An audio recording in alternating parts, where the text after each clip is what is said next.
आणि नंतर मी मनापासून आभारी आहे की त्यांनी मला इथं बोलवलं आणि माझा सत्कार केला. आता इथं बसले मी सगळ्यांना मला माझी आठवण झाली की मी एक वेळ विश्वंजली गायकवाड मी सत्कार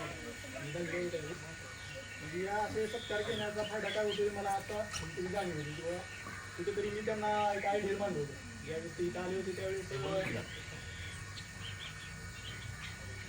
ज्यावेळेस ती इथं आली होती 2016च्या टायमाला त्यांची काहीतरी युपीएसमध्ये 11 आता त्यावेळेस मी 10वीला होतो आणि तेव्हा मला युपीएससी आणि युपीएससीमध्ये काय असते मला 10वीला कळालं. परंतु आज मी इथं सिलेक्शन झाले तुम्हाला लवकर कळालं की एमपीएससी आणि युपीएससीमध्ये काय असते. मला 10वीला कळलं तुम्हाला 6वी असतानाच कळालं की ॲटलिस्ट एमपीएससी आणि युपीएससी काय असते. आणि माझं पहिलीपासून शिक्षण इथं झालेलं आहे आणि प्राथमिक शाळेमध्ये जे शिकवलं जातं इथं तुमची बौद्धिक जडणघडण शारीरिक आणि बौद्धिक दोन्ही जडणघडण तुमची प्राथमिक शाळेमध्ये होत असते.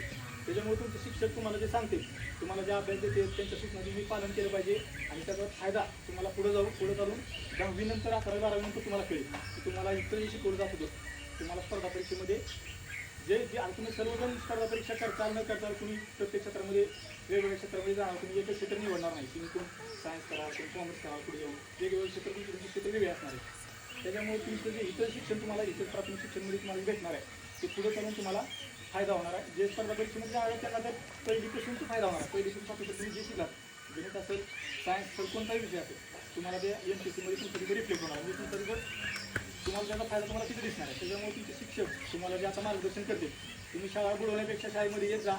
शाळेला कधीच म्हणजे सुट्टी मारत जाऊ नका आणि जे तुमचे शिक्षक तुम्हाला शिकवतात ते घरी जाऊन व्यवस्थित अभ्यास करून आपापलं जे तुम्हाला सराव म्हणजे सर तुम्हाला स्वाध्याय तुम्ही देता सरावाला ते आम्हाला 5वी 6वीला वगैरे शिकवतात तुम्ही ते जसं तसं एमपीएससीमध्ये सरांनी जे मला सांगितलं मला चित्र वित्र सगळे असते ते सगळे एमपीएससीमध्ये आहे. तुम्हाला आता वाटते किंवा आपण जे शिकतोय ते कुठं आपल्याला तुम्हाला काम येणार 5वी झाली 6वी झाली आपण ते सगळे विसरून जातो.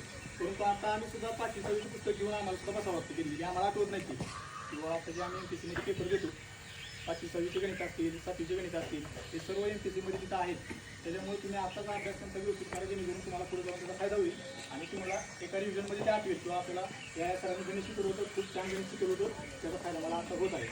त्याच्यामुळे जेवढं पण तुम्हाला या प्राथमिक शाळेमध्ये भेटते त्याचा पुरेपूर फायदा करून घ्या. त्याच्या सूचनांचे पालन करा. घरी आपल्या आईवडील काय करतात हे सर्वप्रथम तुम्ही लक्षात घेतलं पाहिजे की आपल्या आईवडील काय करतात आणि आपण काय करतो. आपलं काम काय की आपल्याला इथे कशासाठी पाठवलं पुढे चालून आपल्याला करायचं आहे काय हे सगळं डोळ्यासमोर घेऊन त्यांना कुठेतरी मानानं आपल्या गावामध्ये फिरता यावं यांचा फिरता यावं हे असं आपल्याला काही करून दाखवायचं.